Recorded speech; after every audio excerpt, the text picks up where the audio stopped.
Hello there. I made some spring home decor DIYs, farmhouse style, of course, and I can't wait to share them with you. I'm Whitney with Crafty Thoughts and Whatnots, and let's jump into our craft room. Okay, we're going to start our first project with a piece of wood. Previously, on one of my other videos, I told you guys I went to Lowe's and they said, no, we won't cut wood for you. So I said, all right, I left, and then I went to Home Depot and they said, sure, we'll cut wood for you, but we're only going to cut it in 12-inch pieces. So I got this 12-inch piece of wood here. But I really, really, really like this. This is going to be a stand-up piece. So I'm going to stain it in my favorite stain. Also, look right here. When putting gloves on, yeah, thumb goes on one side, fingers, all four other fingers go on other. Just so you know, there is a user manual included in the box of gloves. You should read it. I, myself, at least left-handed, had an issue. Thought I'd leave that in there to show you guys. Couldn't get the glove on right. Anyways, we're going to use my favorite stain, which is the Home Decor wood tint. It's not a stain, it's a wood tint in the color walnut. It's my favorite, and this is what we got when we're done. I did about maybe 1.5 coats. I just kind of went over it a little bit with paper towel. No baby wipe, but this is the perfect color. It's got a little bit of printed on the back of that piece of wood, that slab of wood from Home Depot, but we're going to cover it, so there's no worries to that. And what I'm going to do for this particular one is I want to use this stencil. It's called Vintage Spring Stamps. It's from Essential Stencil, and this main piece right here, this larger one in the middle, she is our main event, and I think this color palette that I picked is going to be perfect. So I'm going to take this largest one here. I'm going to cut it out of the stencils, and we're going to need to place it in order to get a good idea, because I also bought a stencil. Sorry, this is a rub-on transfer. I've been calling it a stencil.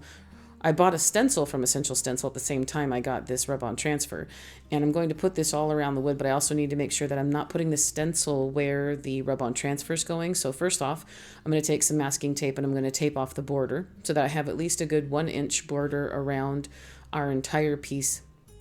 This is to make it look, in my vision, this is to make it more look like a picture, like it's framed of some sort without it having to actually be framed. And I also wanted to still keep the pretty wood that you'll see behind that. I love that wood tint. I love it. It's my favorite.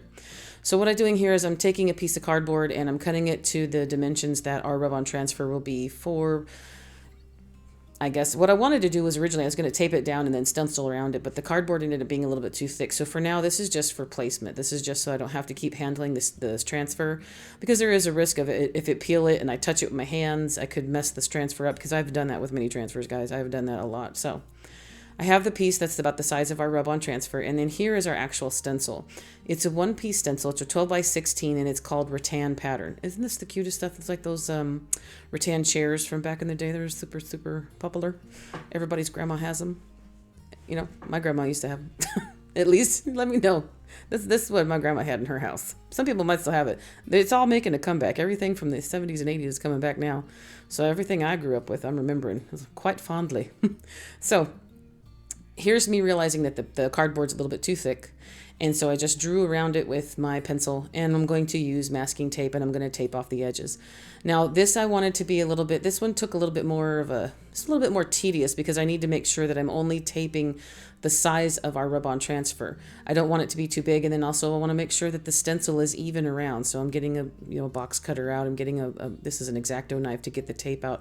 Then I'm realizing I have the bottom piece of the tape I put down. I don't have to have this part to be flat. So you'll see here, the method to my madness was, as long as I have the straight edge on the pencil line that I made, we're good to go. And then here I just cut a little piece off too much, and then I just added a corner to it. So you have the idea here that we now have the piece in the middle where our rub-on transfer will go, and then I'm going to secure the stencil down here. I'm lining it up so I can kind of get about, an even it looks like 2 circles or 2 rows of each. And then I'm just going to secure the stencil down around the edges with some more tape. And I'm going to use I wanted a cream color, and the only thing I had was this Waverly cashew paint. And let me tell you, this paint has been sitting in my stash for a while. It's a bit thick. I should have watered it back down. I should have mixed it, but I didn't. I just kept going with what was in the box, and it turns out fine. It looks great. And the stippling I'm doing with this stencil brush here, it ended up being a little bit thicker, so it has more of a texture to it. When you're done, I'll show you guys a close-up. You'll see exactly just how much it is there, but you'll see that, again, I take most of the paint off of the brush, and my successes with stencils come from that.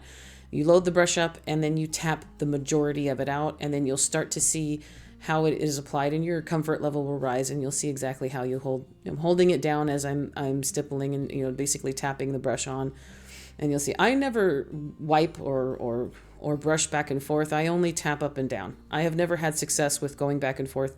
I get bleed through a lot, so I just tap up and down. So I basically have a Popeye forearm when I'm done with this. You know what I'm saying? But look at that. I love the reveal part when I do these things. It makes me so happy, so satisfying. Now, here we're going to peel off the tape and you're going to see my idea. So I basically wanted to create a frame with the stencil and then also another frame by taping off the wood around in the outside. So I basically have a frame and a frame. And it makes me happy. Look how pretty that is. And again, it would look gorgeous covering the whole entire piece of wood because you will still see that wood tint color through. And here's the best part. We're going to put this through. So here I'm placing our stencil down, and the size that I left in the middle, it worked out so great. Isn't it satisfying when you've planned something and it actually works out? I mean, your measuring went well. And let me tell you, I measure, but I don't measure like 100% measure. I've got my 10 fingers and 10 toes, but at the same time, it's like, sure, I'll use a ruler, but if I have to use something bigger than that, yeah, then the whole maths come into play. Yeah, no. But this worked out great, and I think it looks pretty. I'm so happy. So after you apply your transfer, this is a Iron Orchids design. It's an IOD transfer thing I do where it's called burnishing. I take that plastic piece that the stencil was stuck on, and I usually rub over it just to make sure it has a complete contact with the entire piece you're placing it on.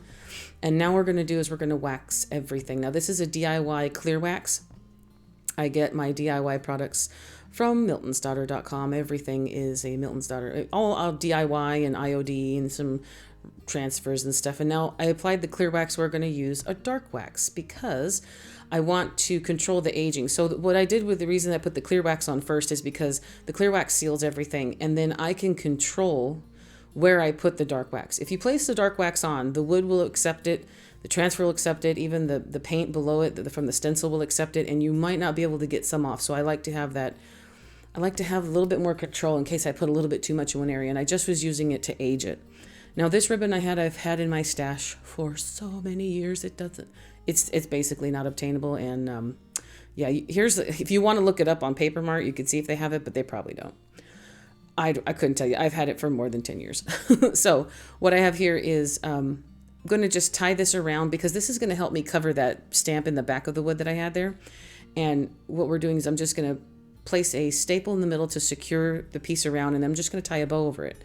Now I'm going to take some twine, and I'm just going to bundle this in my hands and then take another smaller twine and then wrap that around the middle to create a little bundled bow.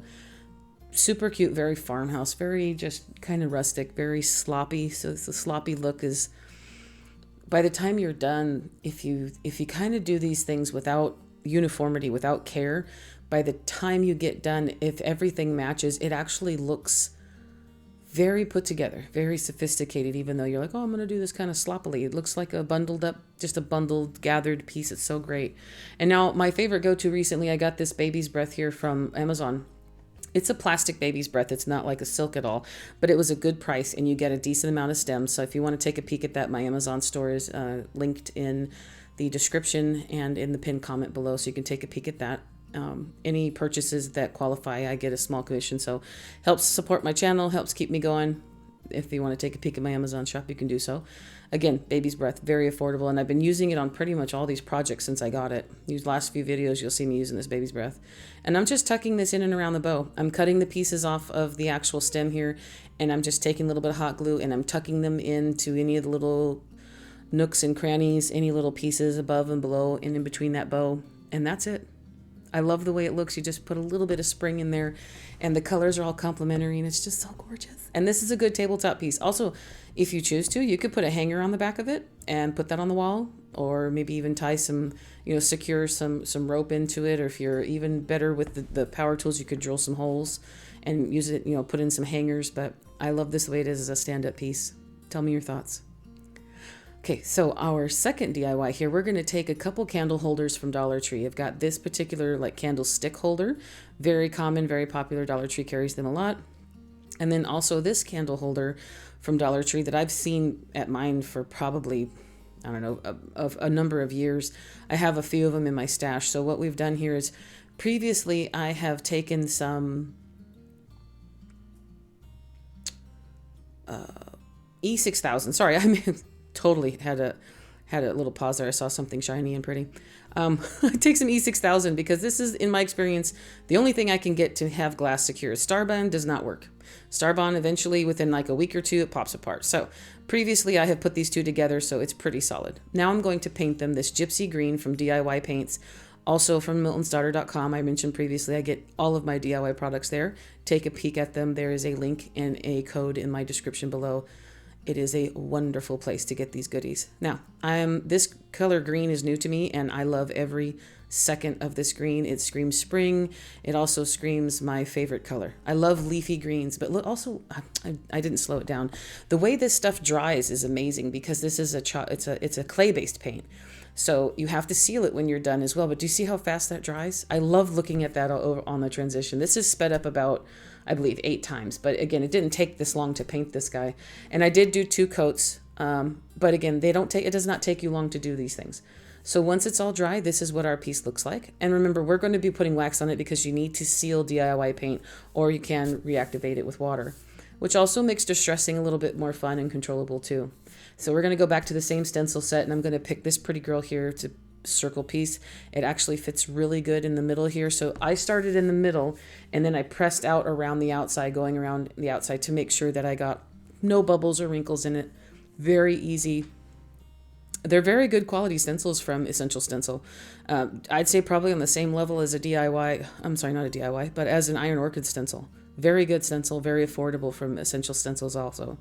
And these colors are pretty. Now back to these waxes. Got all 3 waxes once here. And this, again, we're going to start with our clear wax. And then we're going to use the dark wax. But on this particular one, I'm going to introduce the white wax as well. So I have kind of like almost a splotchy look to it. So the clear wax here looks like it's really darkening things up. But don't worry, because once it dries, it only doesn't really affect the color as much as it looks here because basically the wax is still wet. Now I'm adding little bunches of the white wax all around, and then you'll see me. Now remember, I have a separate brush just for my dark wax. As you can see, it's dark, so cleaning off the brush is a little impossible. And I'm just putting little spots of that all around. Remember, I did clear wax first so I could control the disbursement of our white and our dark. And then we have this splotchy little kind of aged looking vintage piece. Now once this dries, guaranteed, even still now with these pictures, this was not shortly after I finished the actual project. It's not completely dry yet, but you can see how it's already lightened up in the studio lights. It will dry and it will go back to that same color, but look how pretty it is. I love these colors. I love what it did to these 2 little glass pieces from the dollar store. Tell me what you think. I love it. Absolutely love it to death. And this is a cute little riser stand, so you could put anything on it. Here I just put some faux raspberries, and then that's a little preview of the next DIY there because I couldn't say no. I got this little, so again, there's that. Now we're on to the next one. So I got this little piece of wood in like a random box of wood I got off of Amazon. But again, find a chunk of wood that makes you happy. You can get them at Dollar Tree also, and then just cut them smaller. So I found a piece. I stood it up. I like the fact that this has this weird little chunk taken out of the side of natural. It's like a natural split in the wood. So I'm going to take this particular transfer because I wanted this to go on our next project, you'll see, but I couldn't put 2 transfers on it. And I wanted this to be part of it because it actually matches the one that we used on our main one. So all I did was just apply the transfer down to the wood. I only sanded it minimally, and now I'm applying the white wax, which you really can't see at the moment, but I am applying the white wax all over this piece just to lighten it up. It just looks a little dusty now. It's not meant to be a very big focal piece. I'm tying some twine around here, and I'm just going to secure it. Now I put wax on there, so that hot glue might not stay for a while, but it was just there for basically for handling purposes until I got it set up. Then I took a lighter. This is some nail glue just to make sure the knot doesn't come undone because obviously the hot glue is not going to be totally secure. And then I use some fire for the lighter. Be careful, keep water nearby. Your local fireman will thank you, unless, you'd like to see your local fireman, which that's not bad, right? No, I'm kidding. Don't start a fire, guys. Don't do that on purpose. You can just go visit the firehouse and look at them in if you need to. Just saying. Just forget I said all that. Anyways, look how cute it is. Very small, very fast, very effective. And I was able to still incorporate another piece into the theme. And it looks really good together. And it looks good also on top of the tier tray. The little riser I made. But I didn't want to cover up the top piece because obviously for the video, we want to see what we did. Now, our last DIY. This is a jelly jar. This is from a marmalade It's either marmalade or apricot. I'm a marmalade apricot girl, so it was one or the other. But I think it's a Smucker's jelly jar.